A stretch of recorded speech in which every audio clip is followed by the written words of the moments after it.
جی بھائی السلام علیکم، کیا نام ہے آپ کا؟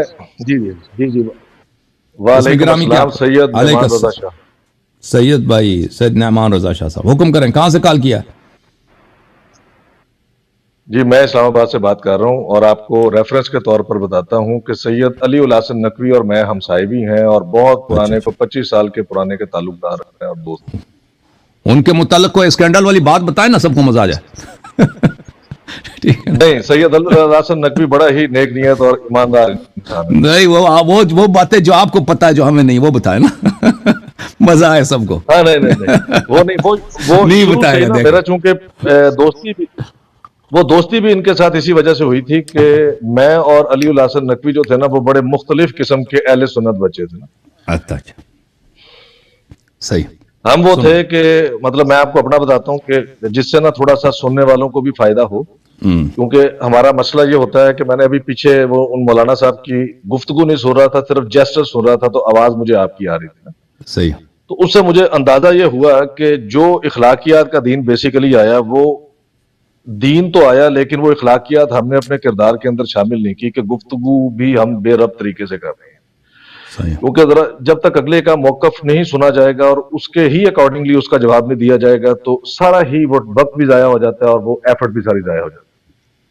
ٹھیک ہے جی، تو میں ابھی آپ کو ذرا یہ اس کا بتاتا ہوں کہ ہاں اس سے ذرا سننے والوں کو فائدہ ہوگا کہ میرے اوپر بڑا احسان کیا اہل حدیث بھائیوں نے نا، کیونکہ جمعہ میں وہاں پڑھا کرتا تھا، تو جیسے ہی محرم آتا تھا تو عجیب انہوں نے ایک دم نہ یہ بتانا کہ علی نے فلاں قصور، علی کا غلطی تھی، حسن نے فلاں غلطی کی، حسین نے فلاں غلطی کی، خروج کا، کیونکہ ان کے نزدیک مولا حسین کا جو یہ اقدام تھا کربلا والا، وہ خروج ہے۔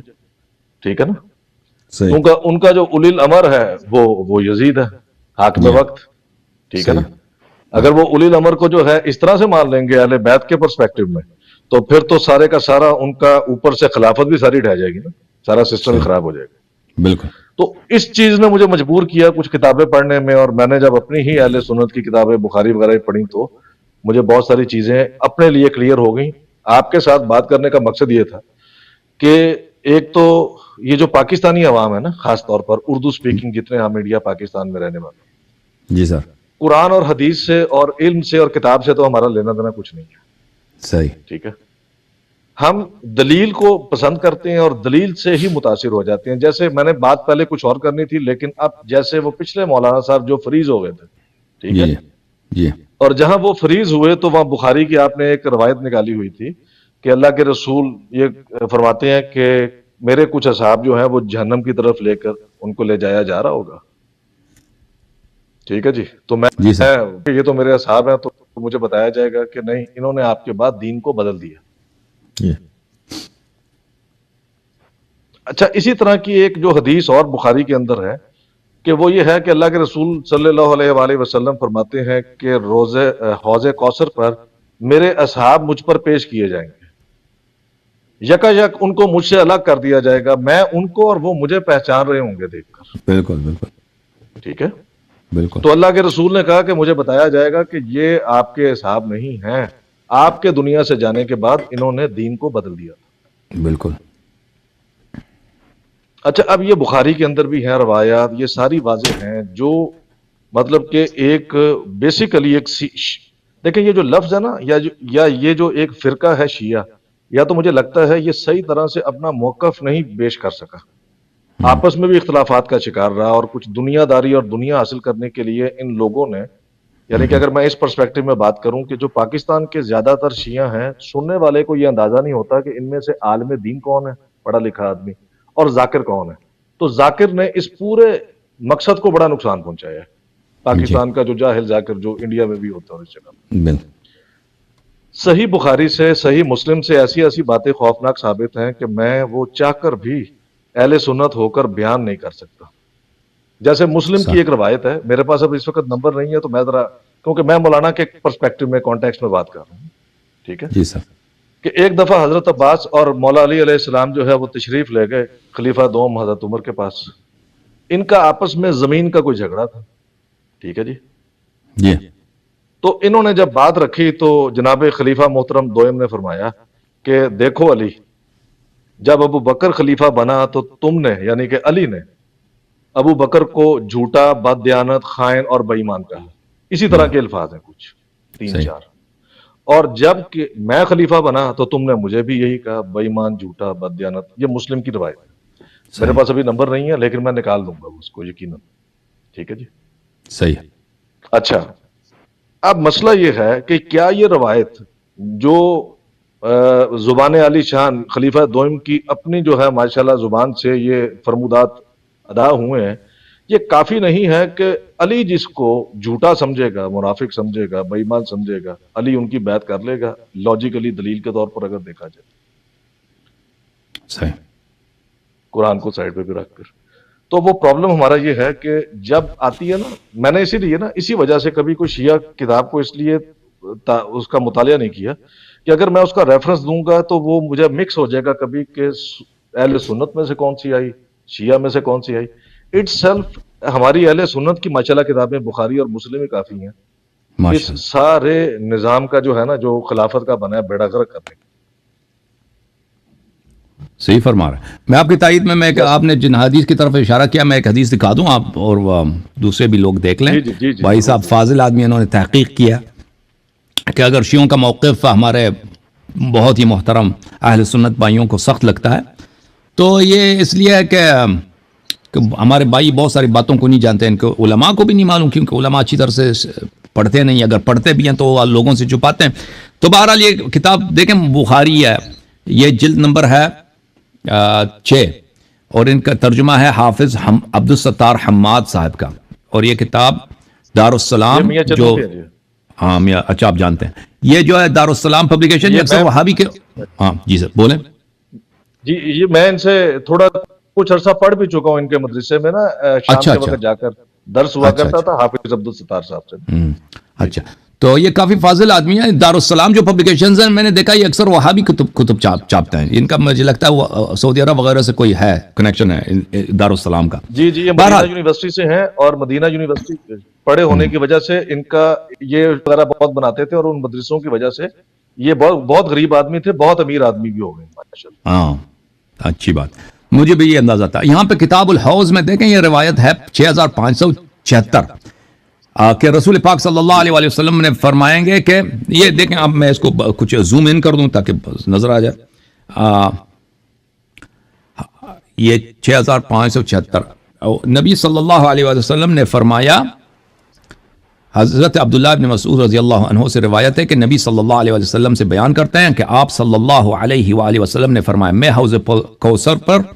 حوض پر تمہارا پیشرو ہوں گا، یعنی آپ سے پہلے پہنچ جاؤں گا، اور تم میں سے کچھ لوگ میرے سامنے لائے جائیں گے. کن سے کہہ رہے اپنے صحابہ سے؟ تم میں سے کچھ لوگ میرے سامنے لائے جائیں گے، پھر انہیں میرے سامنے سے ہٹا دیا جائے گا. میں عرض کروں گا اے میرے رب یہ میرے ساتھی ہیں. عربی میں جو ہے نا الفاظ یہ ہیں فاقول یا رب اصحابی، یہ میرے صحابی ہیں. فیقال انک لا تدری ما احدثوا بعدک، مجھ سے کہا جائے گا آپ نہیں جانتے کہ انہوں نے آپ کے بعد دین میں کیا نئی چیزیں ایجاد کر لی تھی.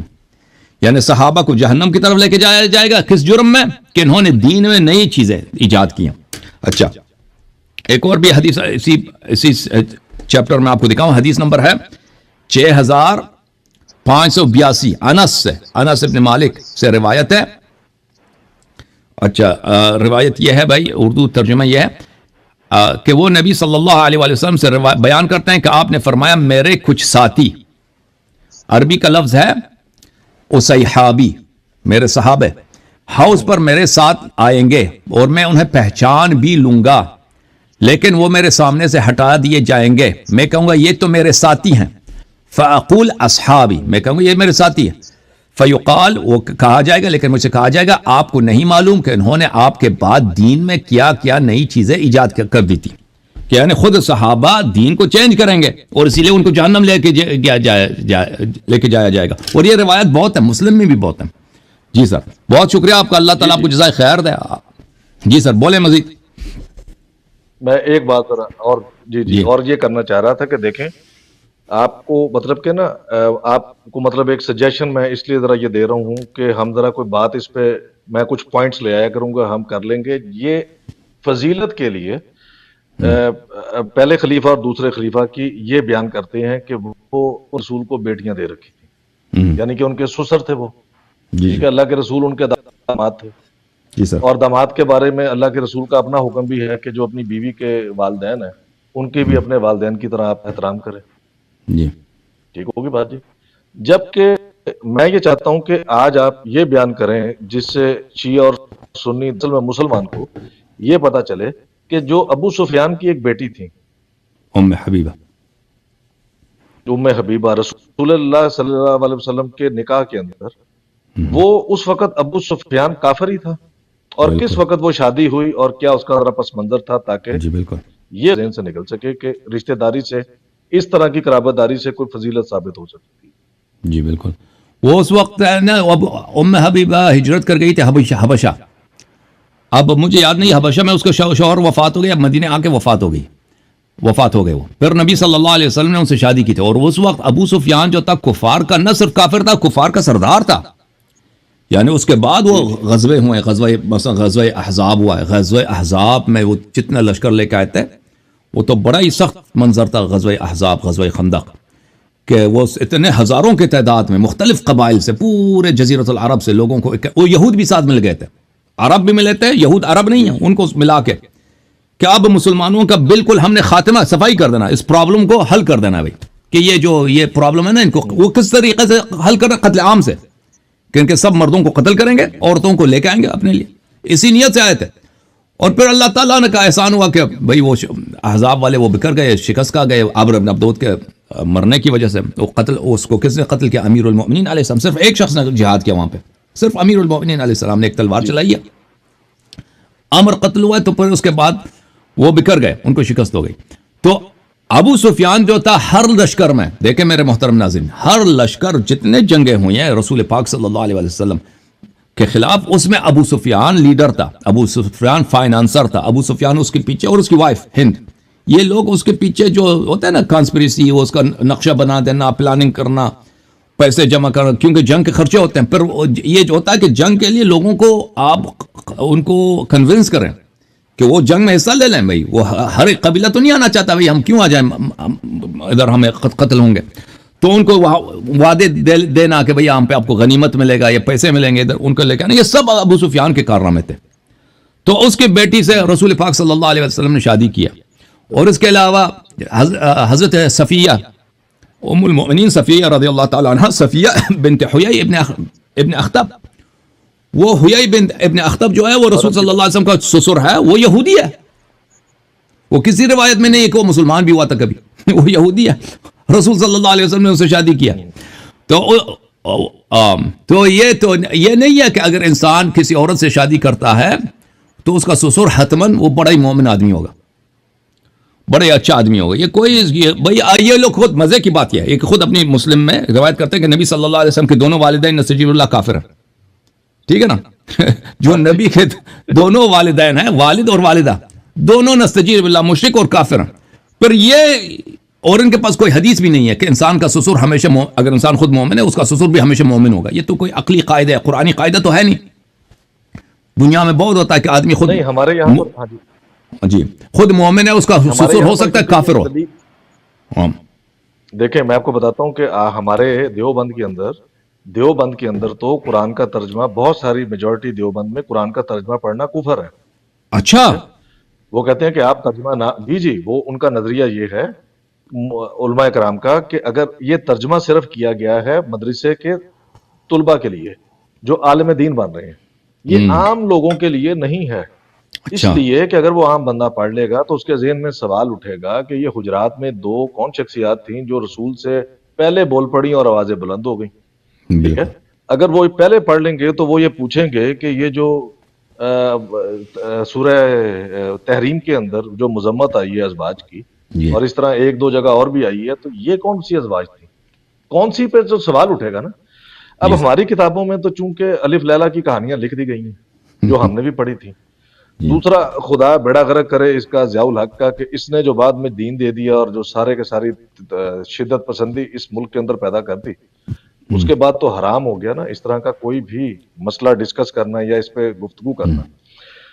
حدیث کی کتاب تک پہنچنا اور اس کے ترجمے کو پڑھنا، اور اس کو اردو اتنی مشکل لکھی ہے کہ عام پاکستانی اس ترجمے کو بھی پڑھ کر کچھ نہیں سمجھ سکتا، کیونکہ کیسے کب ترجمہ ختم ہوا ہے اور کب مولانا صاحب نے اپنی تشریح اس کے اندر شامل کر دی، اس کے اندر کوئی ڈسٹنکشن نہیں ہے. ٹھیک ہے، اس لیے ہر فرقہ اپنے حساب سے ترجمے میں تشریح شامل کرتا ہے، جس سے میری عوام جو یعنی کہ پاکستان کی ہے وہ بیچاری گمراہ رہتی ہے. اب مرزا صاحب کا مطلب کہ جہاں تک ذکر ہے، میرا آپ سے بات میں نے آپ کیوں کی ہے، مجھے علی الحسن نقوی نے نا بڑی دفعہ مرزا صاحب سے کہا کہ چلتے ہیں. مرزا صاحب کرتے ہیں، مرزا صاحب کو اللہ جزائے خیر دے، بڑے انہوں نے اچھا کام کیا ہے، کچھ بولے ہیں وہ اہل بیت کے لیے، مہربانی ہے ان کی اہل سنت میں سے، اور بڑا ووکلی بولے ہیں وہ. لیکن وہ پہلے پروگرام سیٹ کرتے ہیں کہ یہ کوسچن میرے سے کیے جائیں گے، اچانک مجھ سے کوئی سوال نہیں کیا جا سکتا، جو کہ یہاں پر میرے پاس ہے، کیونکہ آپ کے جو ہے نا آپریٹر نے نہ میرے سے کوئی کوسچن پوچھا، نہ ٹاپک پوچھا کہ کس پہ بات ہوگی، اور یہ مجھے بھی نہیں پتا تھا، کیونکہ میں نے اس مولوی کے جب ریئیکشن دیکھے پچھلے کے، تو اس سے میں نے اپنی ساری گفتگو چینج کر لی. میں نے کہا چلیں آج اسی کے اوپر جو ہے گفتگو کریں گے، اصحاب کے اوپر، ماشاءاللہ. کہ اصحاب کا یہ جو پیرالل کمپیریزن کرتے ہیں اہل بیت کے ساتھ، کہ اہل بیت کے بارے میں ایسی کوئی حدیث نہیں آئی کہ ان کو کوئی مجھ سے الگ کر دیا کسی مقام پر. ٹھیک ہے، اللہ کہ اہل بیت نے دین بدل دیا. یہ اصحاب کے لیے ماشاءاللہ مخصوص ہے، یا امتی کے لیے مخصوص ہے، میرے جیسے آپ جیسے بندے. صحیح. اور یہ جہالت یہ ہے کہ چونکہ ہمیں بار بار پڑھائی جاتی ہیں وہی چیزیں، تو میں نے چونکہ اس کو بڑی ارلی ایج میں ریسرچ کر لی تھی، ساری چیزیں پڑھ لی تھی، اور میں اپنے لیے تو مسئلوں میں سے نکل آیا تھا جو میں چاہتا تھا فائنڈ آؤٹ کرنا. میرا آپ سے گفتگو کرنے کا آگے بھی مقصد یہ رہے گا بیسیکلی کہ جو میرے ہیں نا اہل سنت پاکستانی انڈینز، ان تک کم از کم جو ہماری کتابیں ہیں ان سے ریلیٹڈ صحیح باتیں پہنچتی جائیں. جیسے مثال کے طور پر سیدہ عائشہ کی عمر انہوں نے نکاح کے وقت 8 سال لکھی، بالکل. اور رسول خدا کی عمر سیدہ عائشہ کے ساتھ نکاح کے وقت 56 سال لکھی. تو جو جس عمر تک وہ رہی رسول اللہ کے ساتھ تو وہ نابالغ رہی، 18 سال کی تو نہیں ہوئی، اور اس نابالغ سے ہی آپ نے 2,500 حدیث لے دی، 2,500 حدیث.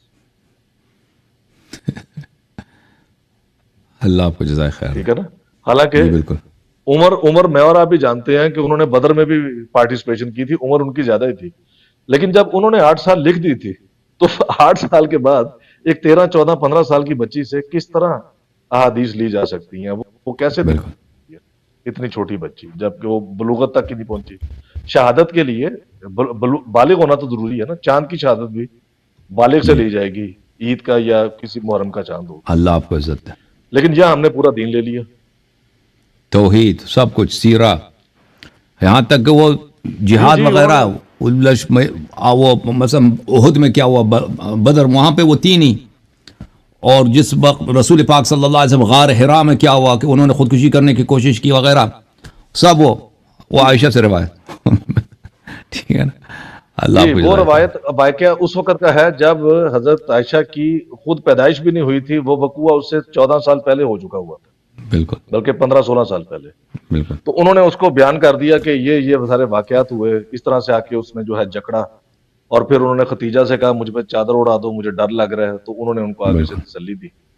اور اس میں بہت بڑا قصور ذاکروں کا ہے، کیونکہ وہ جب یہ شان بیان کرتے ہیں کہ حضرت ختیجہ کی، تو اس میں یہی واقعات بخاری کے اٹھا کر وہ کوٹ کر دیتے ہیں جاہلانہ طور پر، بغیر یہ سمجھے کہ اس میں رسول اللہ صلی اللہ علیہ وسلم کی تحقیر ہو رہی ہے.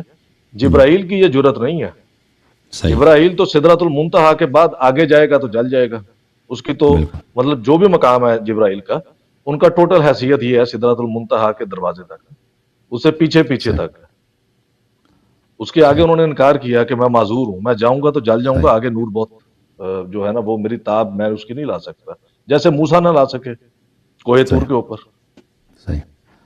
شاہ صاحب اللہ آپ کو عزت دے، بہت استفادہ کیا، بہت خوشی ہوئی. ہماری دوستی اب شروع ہو گئی انشاءاللہ. آپ کو ہر پروگرام میں یا ہر اگلے جب بھی آپ کو وقت ملے انشاءاللہ آپ سے استفادہ کریں گے انشاءاللہ، اور اللہ تعالیٰ آپ کو جزائے خیر دے انشاءاللہ. اب آج سے میں معذرت چاہتا ہوں کہ آپ شروع میں آئے تھے اور میں نے آپ کو پیچھے رکھا، کیونکہ وہ 2 مولوی نظر آتے تھے، تو میں نے ان کے صاحب علم ہونے کی وجہ سے ان کو ترجیح دیا. میں آپ سے معذرت چاہتا ہوں، آپ کو انتظار کرنا پڑا. پھر اگلے انشاءاللہ پروگراموں میں آپ سے بہت استفادہ کریں گے اگر اجازت دیں. اللہ آپ کو جزائے خیر. بہت شکریہ جی، بہت شکریہ. علی الحسن بھائی کا وہ سلام پہنچا دیں، لیکن ان کے متعلق کوئی اچھی باتیں ہمیں نا پرائیویٹ میں ویسے میں مذاق کر رہا ہوں. جی میں انشاءاللہ پرائیویٹ میں بتاؤں گا، لیکن وہ بندہ بھی بہت اچھا اور بیوہ آدمی ہے نا، اس کا ہے. اوکے ابھی تو سب کے سامنے یہ کہہ رہا ہے نا، وہ پرائیویٹ میں جو کہیں گے وہ مزے کی بات. زندہ باد، بہت مہربانی آپ کی، سلامت رہو، زندہ رہو.